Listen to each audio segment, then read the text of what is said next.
Hey, Cubs fans, and welcome to another edition of Cubs on Tap.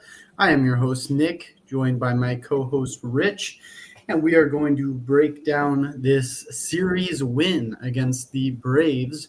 But before we do any of that, Rich, how you doing after this one?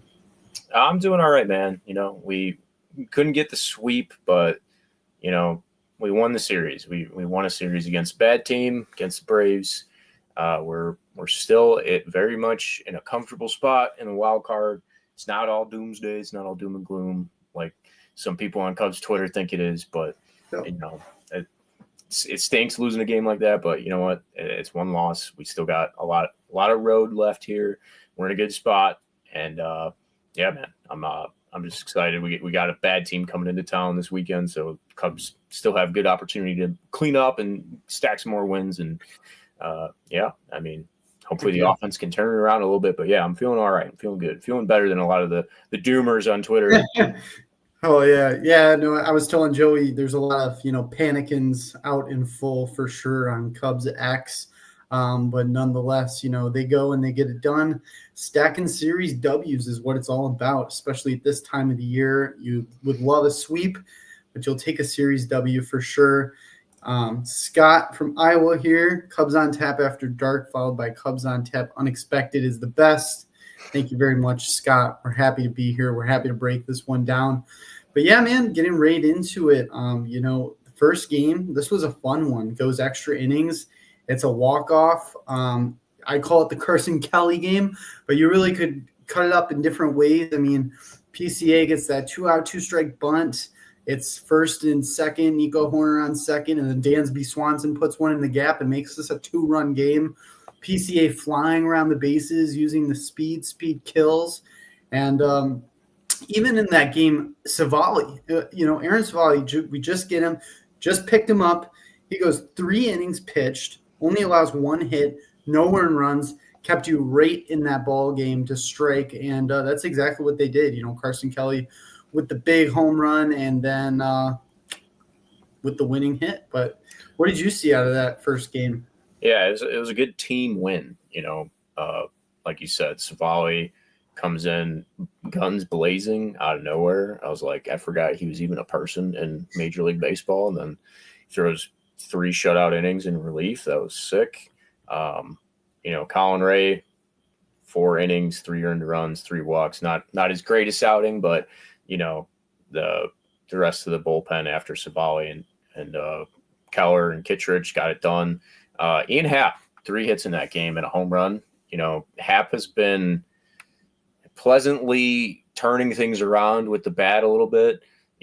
He's one of those players like Dansby Swanson where he's like super streaky, right? Where his peaks and valleys. He has high highs and low lows, and right now he's on one of those high highs, which is kind of frustrating at times. But right now it's looking good, right? Like even these stretches even out his stats for the season a little bit, which you need because otherwise it doesn't look great. But over his last 15 games, he's batting .321 with 9 RBIs, so that'll play. Yeah. Especially with other guys slumping. So yeah, good game for Ian Happ, and then obviously Carson Kelly just came in so clutch in the game.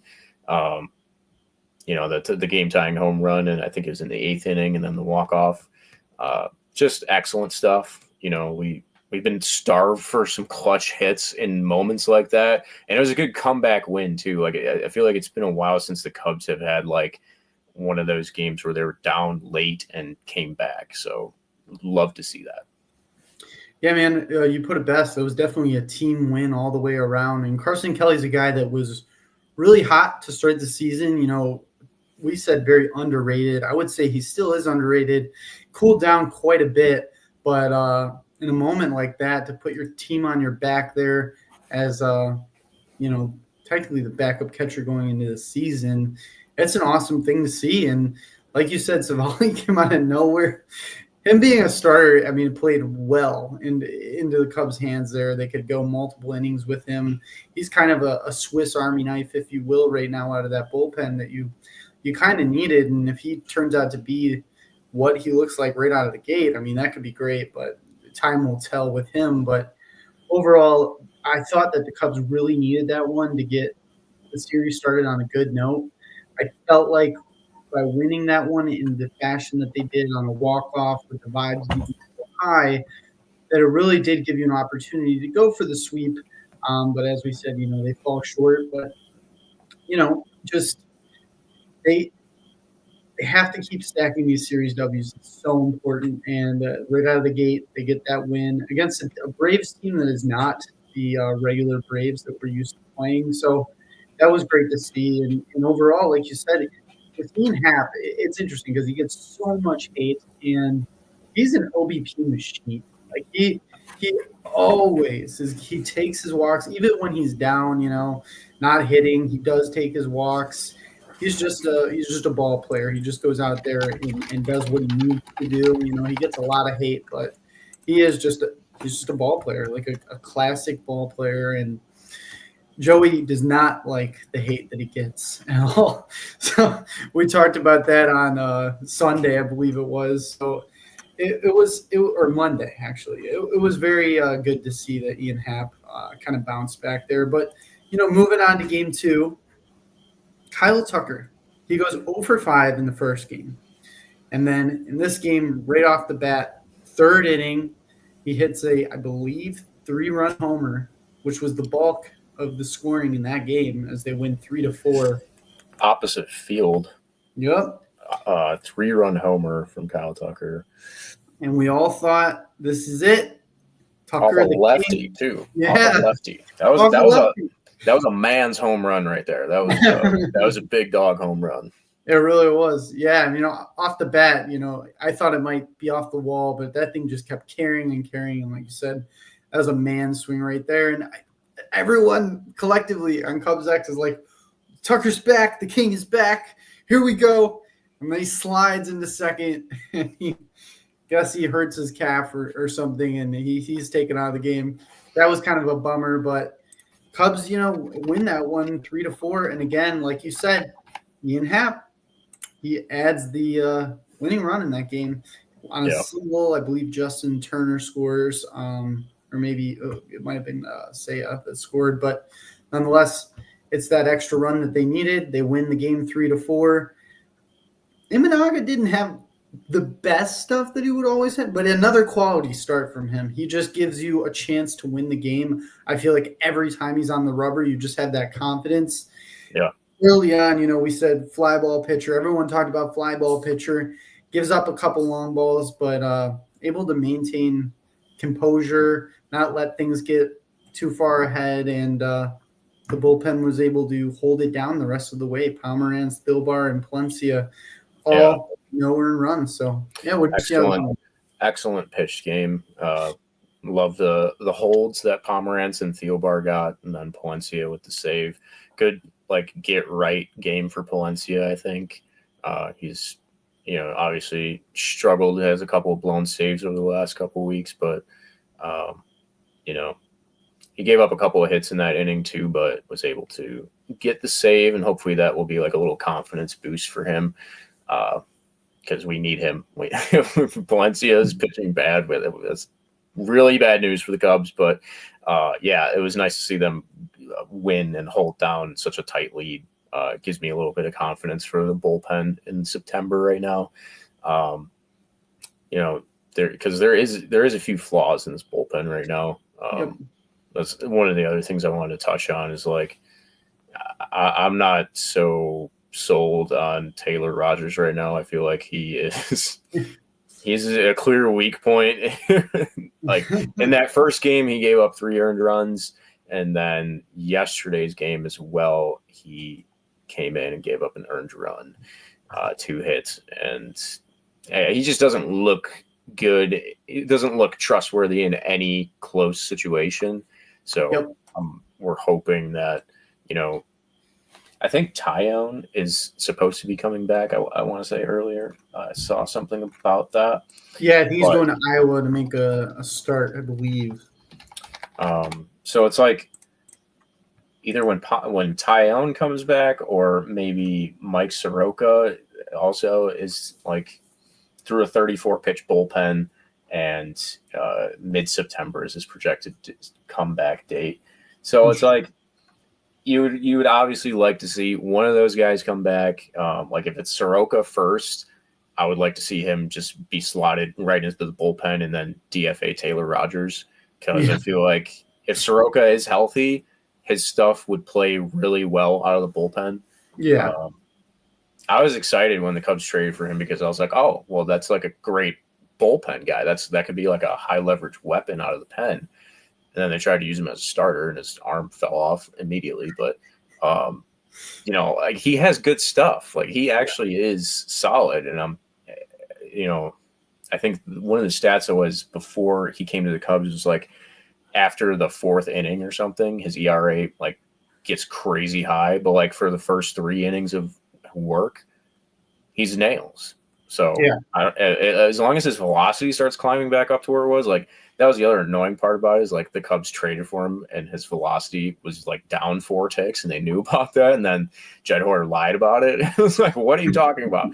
But if he comes back healthy, he has been struggling a little bit, but I do not think that he is a flaw of the bullpen. I think he's got the stuff. As long as he, keeps control, then we'll be fine. He's got the stuff to be a closer. He's got the stuff to shut the door.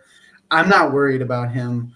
I'm so glad you brought up Taylor Rogers, because I don't want to see him pitch anymore. I really don't. I think we're wasting our time. We're wasting all of our resources on him. Why is he out there? I agree. DFA him. I would only trust him in like garbage time right now. Exactly. If you're down like 8 runs, throw him out there. And I feel like for some reason, Craig Counsell really likes to give the guys the benefit of the doubt. He likes to give them more chances than what I guess I would, even though I'm sitting on a couch watching them. Yeah. My leash is much shorter than what I think Craig Counsell's leash is. But I think they're also probably like trying to just ignore the fact that he's sucking because they traded guys for. I was going to say it's kind of. I don't even remember who they gave up for him, but he was one of the main acquisitions. Anyone is more than what you should have given up, because and I think we all said that when we saw Taylor Rogers' name. I was not happy in general. I knew this was going to happen. But I mean, there's guys in this bullpen, and one of the guys that's like severely not talked about enough, in my opinion, is Caleb Thielbar. Dude, he's been so good this year. It's insane. He's your setup guy. He is the guy. Oh, I don't want to see anyone else before Palencia. It's got to be Thielbar. Him or Brad Keller, like those are the 2 setup. Keller's another one, yeah. But like Thielbar, like especially in that game, I think it was the second game. He came in, like he's had a few games like this, like more so than like anybody else I can remember. Like he has games where he just comes in and throws like 9 pitches in the inning. It's just like completely overwhelms the batter. He attacks the zone, and he's got filthy off-speed stuff. Like he is a very fun reliever to watch. Like he just doesn't. It looks like he doesn't give a flying fuck on the mound, and it's awesome. Yeah, like he just mows guys down, and he's got a sub-2 ERA right now, 1.99. Yeah. Like that is nails. Love that. Yeah, that's the kind of guy that you need in those types of spots. And I just feel like we just don't talk about him enough, because, like you said, he is nails, and he's one of those guys that, God forbid, if Palencia really does shit the bed here, which I don't think he's going to. I think he's got the stuff to save him from that. Thielbar can slot in there. I really think he could, but I hope not, because Palencia, he's the grade A type of closer that you want, with that 102 mile an hour fastball up in the zone. If he misses, like he's got a lot more room for error with that type of velocity. So I'm still very high on Palencia. Danny P is still my guy. I don't know about you, but I love his walkout and all the lights and Gasolina? It's awesome. Yeah, Cubs needed to do that like yesterday. It feels great to have a guy, a closer, and who's worthy of having a walk-up light show. Like I remember seeing them do that for Johan Duran in Minnesota. I'm like, man, we need something like this. This is good for the vibes, and we finally have one of those triple-digit arms that can, be one of those lockdown closers, and it's amazing. Yeah, I mean, Palencia, Thielbar, Brad Keller. The other guy who needs to get out of the bullpen is Ben Brown. I mean, he needs to get out of everywhere, dude. I'm done with Ben Brown. Like, I'm so far done. Like when Tyone comes back, I feel like that is the end of Ben Brown's tenure with the 2025 Cubs. He's probably going to get sent down, and then I would assume slot Javier Assad into the long relief role in the bullpen. Yeah. And then come the end of the season, you choose between Savale or Assad as your long reliever for the playoffs. But it would probably be Assad, but still, another guy that needs to get out of the bullpen because Ben Brown is just too inconsistent. I don't trust him in good, high leverage spots either. So there's some work to be done. There's definitely some work to be done, and I do want to touch on that as we're getting into this next game. Any final thoughts on the game? Wednesday? I can't get my days straight, man, with this holiday, but the second game of the series. Yeah, no, I think that's all I got. Let's talk about Cade Horton's. Yeah, dude, Cade Horton, and the Cubs lose this last one. And funny comment from Scott, and this will bring up some things. Game 3 lineup makes me believe more in my conspiracy theory that the Cubs brass don't want to win the division and only want to get the number 1 wild card spot to guarantee 2 home playoff games. It's a very interesting thought. You know, we were talking off air about winning the division versus the wild card, and you had said you're good with them winning the wild card, and I'm honestly good with it too. I don't know if the Cubs brass are coming together and saying, let's just throw this. So that I don't know about that either. Tinfoil hat theory there, Scott, but yeah. I respect the conspiracy though. That's fun. The way I see it is like, okay, the Brewers are probably winning the division, right? Like the division seems a little out of hand at this point. The Brewers are just too good, and the Cubs are humming though. They're like, as much as it's frustrating and we coughed up first place in the NL Central, we're sitting 20 games above 500 with 80 wins on September 4th. Like we're not going to be shitting the bed and finishing at 500 like we did the last 2 seasons. Like that is at the very least. And if we do after this point, after these words come out of my mouth and we do somehow end up with another 83 win season, shoot me. You Scott can come from Iowa and just shoot me in the face like that. You have permission. I think we're making the playoffs. I'm fine with it being the wild card because I also want to avoid the situation where it's like you get a bye and then you come out in the NLDS and look cold as hell and your momentum is stifled because of the bye week or whatever, however many days it ends up being. I don't want that. Like, I feel like the Cubs are in a good position right now. If the offense can, start getting hot in the middle of September into the playoffs, into the wild card, into the playoffs, that's where you want to be. Like, we're in good position for that to happen. I'm not saying it's going to, but if that happens, there's a good chance the Cubs make it to like the NLCS and maybe, God forbid, beyond. Jesus, knock on wood. But like, I don't know. I feel like we're in a good position for that to happen, and I like the wild card. Not avoiding the like 4 to 5 days off where it's like, oh, we got out of sync and the bats, like if I can't handle that. I wouldn't be able to handle them, just putting up like 1 or 2 runs in the NLDS, just getting swept out or something. Like I can't do that. Yeah. No, I agree with you. And if the All-Star break taught us anything, I don't think the Cubs need any time down at all because they come out looking a little flat. And I agree with you. I mean, that can be to the detriment of the team is that rest. It could be, especially if you're flying high with the momentum and you're coming off of a hot September, which, hopefully they are. It could be a bad thing. But, with this game in particular, the offense was not there. Like you said, if the offense gets hot, the offense ceased to exist. Over half of your lineup goes over.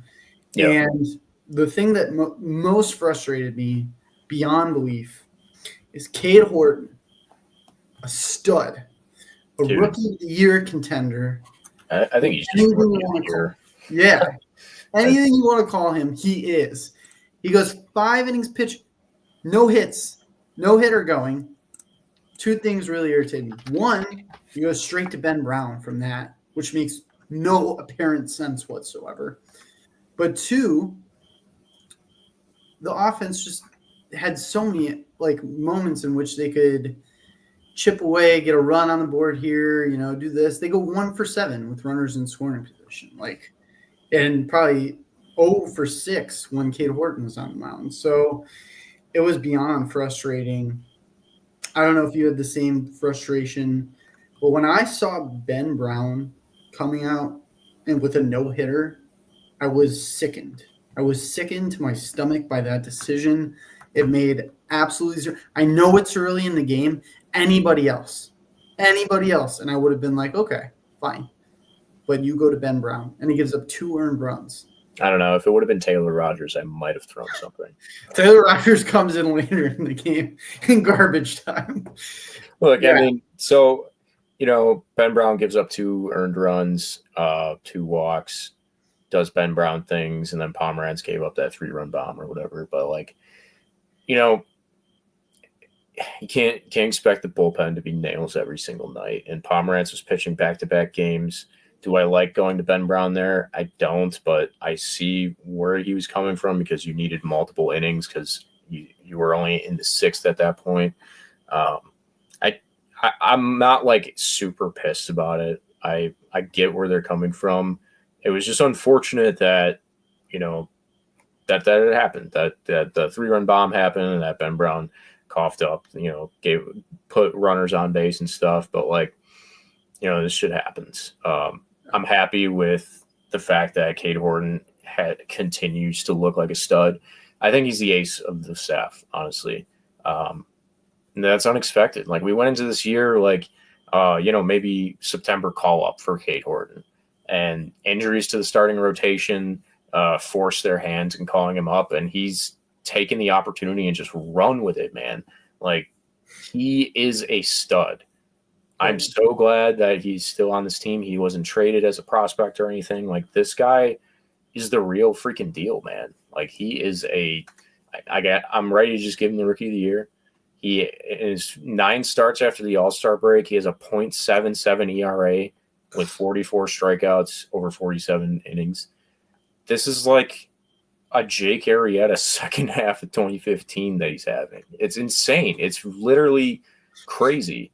And another thing I saw is on Just Baseball on Twitter, he is having the best second half of all time by a rookie starting pitcher, lowest ERA wise. The closest one is Jose Fernandez in 2013, had a 1.32 ERA after the All-Star break. Cade Horton's is .96 right now. I mean, it's gross. It's disgusting. And we were talking about this a little bit before we started, but I would start him in game 1 of the wild card game or the wild card series. Yep. Honestly, I would, because the whole point of saving his bullets right now, of having this pitch limit, he missed a lot of time last year because of a shoulder injury. So you're guarding him, you're protecting him. You don't want him to go 100 pitches per game right now. You're saving those bullets for the postseason. He's pitching like an ace. Start him in game 1 then. Go balls to the wall. I don't care. Do it. Are they going to? Probably not. They'll probably start Shota and then have Cade Horton go game 2. But the point is, you have a clear 1-2 right there. That's really good stuff. I also have no problem taking him out in the 5th inning when he's got 75 pitches, even though he had a no hitter. That doesn't matter. Was he going to get he needed 4 more innings to get a no hitter. He had 75 pitches. He was not going to get it. I'm sorry. No. And it wouldn't have been worth it to try to push that issue.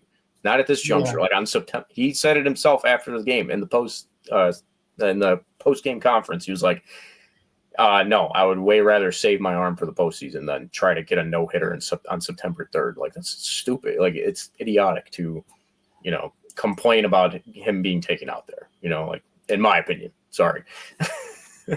No, I agree. I agree 100%. I couldn't believe that was even a question of not taking, because you want to save his bullets for when it's much higher leverage situations. And he's a young guy, and people forget that. I think people on X really do forget, because of how good he is, that he is a freaking rookie who's a young guy that's not completely stretched out. Yeah.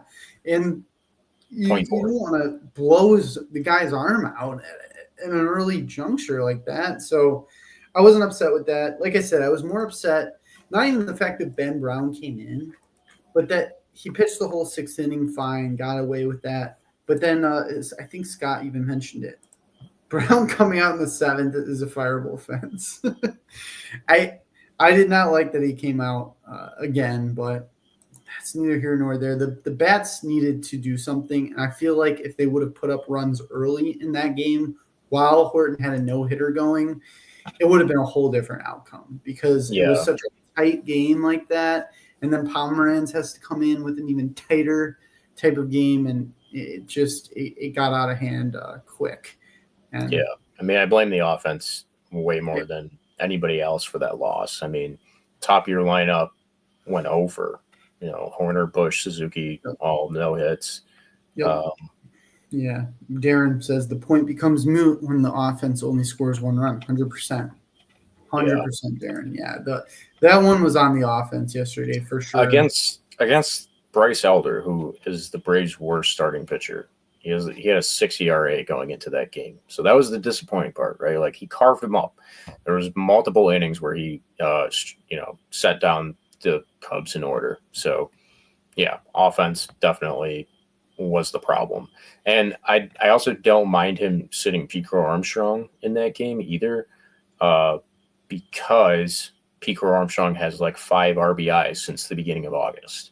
He is slumping very hard, and I think he needed to sit down for a day, and then in the off day just like get his head on straight. And then I don't think it's going to last much longer than that. But yeah, and then the guy he started for him, Willie Castro, was the guy who drove in the Cubs' only run in the game. So exactly, and he swept it back too. Yeah. No, exactly. I wasn't upset with that. There was a lot of hate with the lineup. I don't know. I mean, I get Santana. I was gonna say it's borderline punty for me. Like, I don't even know why Santana's on this team. Honestly, like, I don't know either. I don't know why they do this, why they take these flyers like this. I really think that Jed would have a better career in Las Vegas with all these little bets that he likes to do and these little gambles he likes to make. Like, I really think he needs to just go to Las Vegas and start a career in gambling, because that is what he does. He never really just makes the move that you need to make. You put your balls on the table and you're like, that's the guy, and everyone knows that's the guy, and you're going to do it. He likes to get real cute. And why is Santana on this team is a great question. I don't think he's going to do anything for this team. He is old. He missed a homer yesterday by just a little bit because he's old and he has no bat left, no power left. Yeah. Prove me wrong, Carlos Santana, if you're listening, but 642 OPS on nothing the season. left in the tank, and I don't know why they want to waste a lineup spot there. But yeah, I didn't like the lineup, honestly. To be honest, I just thought it could have been a lot better. Scott puts the Iowa Cubs had better hitters than the starters in Game 3. It's funny, but yeah, I mean, the offense really pissed me off. I thought that was a really gettable game, like you said. Elder, really gettable pitcher there in that moment, going for the sweep. You should have had it. The wind was blowing out too, even worse, where you're scoring 1 run. Just all around a disappointing game yesterday. But they get the series win. Any final thoughts on the Braves series, Rich? I think we're fortunate they won the series. That's what you want right now. You definitely ideally want to sweep, but like, you won the series. That's the main thing. Cade Horton cemented himself as the ace of this pitching staff, in my opinion.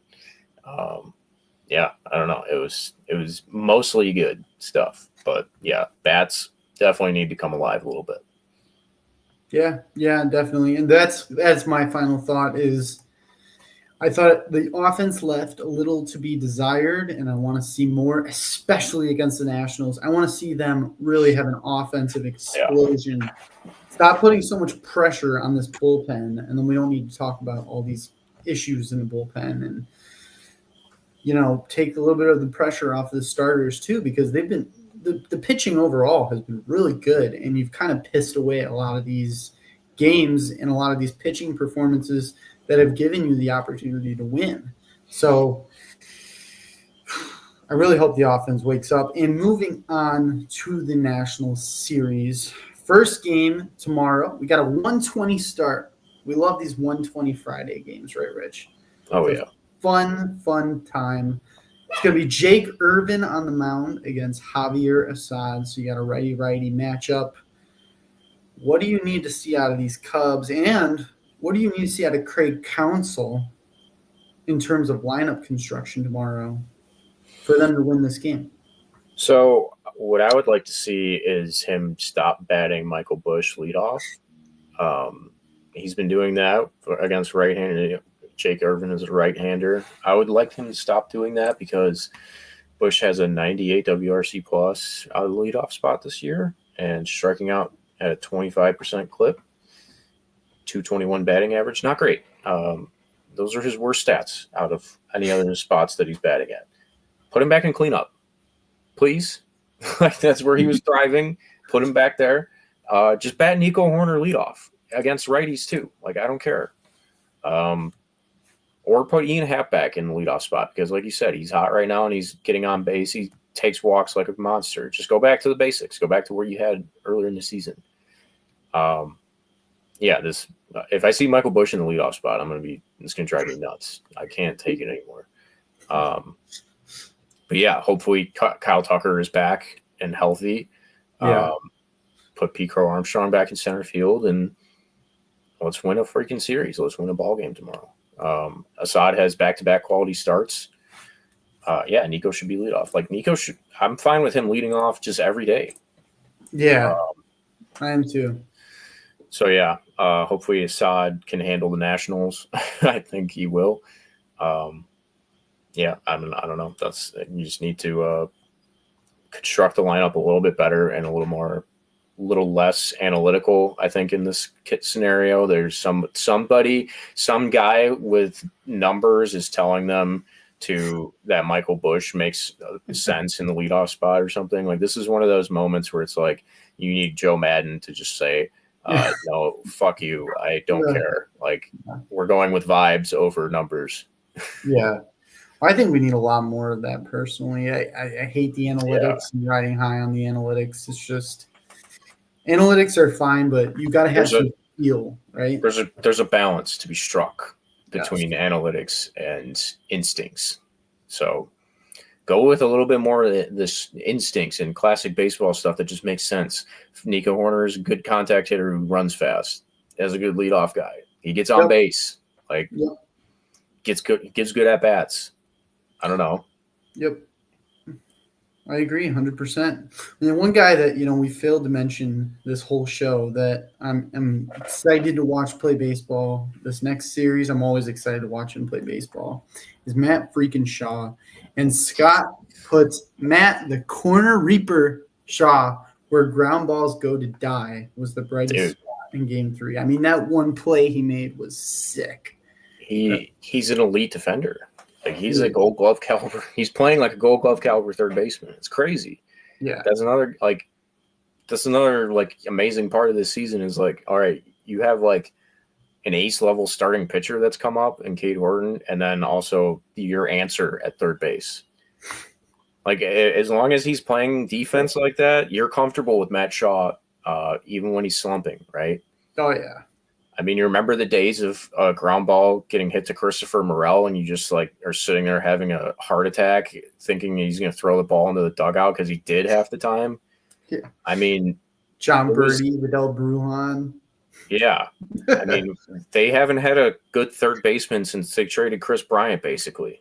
basically. Yeah. Not like they haven't had an answer, you know? Yeah, the guy that's just slotted in there every day, and Matt Shaw's that guy. I guess you could argue Isak Paredes, but they flipped him right away for Tucker. Which is fine because like Paredes wasn't hitting well here, but you know. Yeah, he needs the Crawford boxes for sure. But yeah, and Darren puts the balance. Didn't Craig watch Moneyball?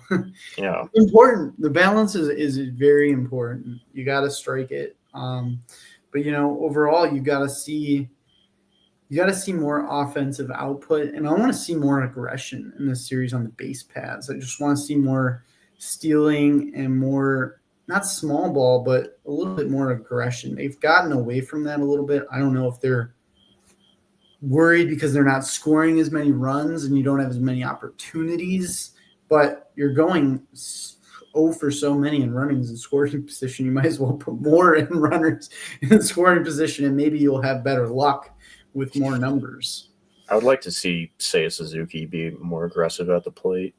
I feel like he's letting too many pitches go, too many good pitches. For like the number 3 hitter, like I would like him to be more aggressive at the plate like he was earlier in the season. Not getting it done. 290 slugging percentage over his last month. Not cutting it, dude. That's not cutting it at all. No. Yeah. But yeah, Jake Irvin is a bad starting pitcher. 5.42 ERA this year. Opponents are batting .269 against him. Should be able to handle that. And then game 2, you have a guy named Brad Lord, who I've never heard of in my life. 4.34 ERA. Yeah, like his last 2 outings, he's given up 13 earned runs. So come on, guys, please. Come on. We can handle this. We can handle this pitching staff, I think. Yeah, no, for sure. And then you got Andrew Alvarez on Sunday to end the series there. Yeah, Matthew Boyd on the mound on Saturday. Hopefully it will be a get-right game. This is a good lineup for Matthew Boyd to face right now, I think. He's been kind of scuffling over his last few starts. Yeah, I mean, he should be able to handle the Nationals. And then there's no starter announced for Sunday's game for the Cubs. TBD for the Cubs. But yeah, I mean, they definitely need a get-right series. Maybe just a full-on sweep would be awesome. I feel like out of these last few series, you need at least one sweep. This would be a great one to get. They were really close with the Braves. So yeah, beat up on the Nationals, beat up on these bad teams, and launch yourself into the rest of this season. I believe that's Colin Ray's spot in the rotation coming on Sunday. Yeah, I mean, Nationals are what, like 30 games below 500? They suck. And then you go to Atlanta. Guys you gotta watch out for. Then you go to Atlanta again for a quick road trip, only 3 games. Then you come back against Tampa Bay, another team below 500. And then Pittsburgh, way below 500. Lots of 4 straight winnable series here, where hopefully you can come away with a sweep in one of them. Yeah, good shape. Very good shape. Yeah, 100%. Yeah, no, I'm feeling confident, and hopefully they just catch fire and go on a streak here. That would be really awesome. Any final thoughts overall on the Braves series, the National series coming up, the Cubs? Just win. Keep winning. I think, I'm going to go out on a limb and say if the Cubs win a lot of baseball games this month, they will make the playoffs. I could be wrong. I'm not sure. That's a good bet. No, I think you're right. I think they're in a good position. They just got to finish strong, which they've had a hard time doing in the last few years here. So finish strong. That's my final thought. Also, go Pirates this weekend. They face the Brewers. How awesome if they would just sweep the Brewers. I don't know if that'll happen, but that'd be sick. How cool would that be? Brewers just lost a series to the Phillies, so Yep. they actually got shut out today. probably for the first time in a while. Yeah, they did. Yeah. So yeah, they are not scuffling, but not going into the series with momentum. So unfortunately, they won't have to First face. round exit. I'm smelling a first round exit from the Brewers. That's their MO, brother. And Yep. if not, I think we would face them actually. If the playoffs started today, I think we would face the Padres in the wild card game or wild card series, and then we would face the Brewers in the NLDS. I don't know how I feel about that, but like we've won. We have the series victory over the Brewers this year. Yeah. 7-6, I think. So I'll tell you what, I'm not afraid of them. I'm more afraid of the Cubs offense and the inconsistency of the Cubs offense. If they're on, then the Brewers have no chance. If the Cubs offense isn't, then it's going to be a brutal series for sure. I have faith. I think the offense is gonna I think it's gonna heat up. Oh yeah, Shelby Miller just went down too. Yeah. So they're out. Shelby Miller, who's one of their main setup dudes, and McGill, their closer, is hurt right now. Yeah, Trevor McGill is hurt. Yep. I don't know if he's out for the season or not, but that's a big blow. That's very, very important to their success here. Definitely a big blow for sure. Yeah, well, I'll go ahead and tell everyone where they could find our content. You can go to ontapsportsnet.com, go support us and see what's on tap. We have plenty of coverage. Bears season is getting started very shortly here. The NFL season kicked off tonight. We have a great Bears team that covers all things Bears. Go check them out on ontapsportsnet.com. We also have Blackhawks coverage, Bulls coverage. We have golf coverage. We even have beer coverage. And yes, you have friends, Rich. I have friends. I even have family members that are a fan of this team. We also do have the White Sox coverage. Word on the street is that they are fun bad. I don't know if that's going to hold up. Maybe they'll just become fun one day. Who knows? Follow along with our guys at Sox on Tap. Colson Montgomery can't take every at-bat. Yeah, yeah, it's just like Colson Montgomery bad every time. Yeah, they got some fun young guys. In all seriousness, I mean, there's hope. They have hope on the horizon for the first time in a long time. It's since Tony La Russa single-handedly tanked their playoff chances a few years ago. This is the first time they have hope. Drunkenly, by the way.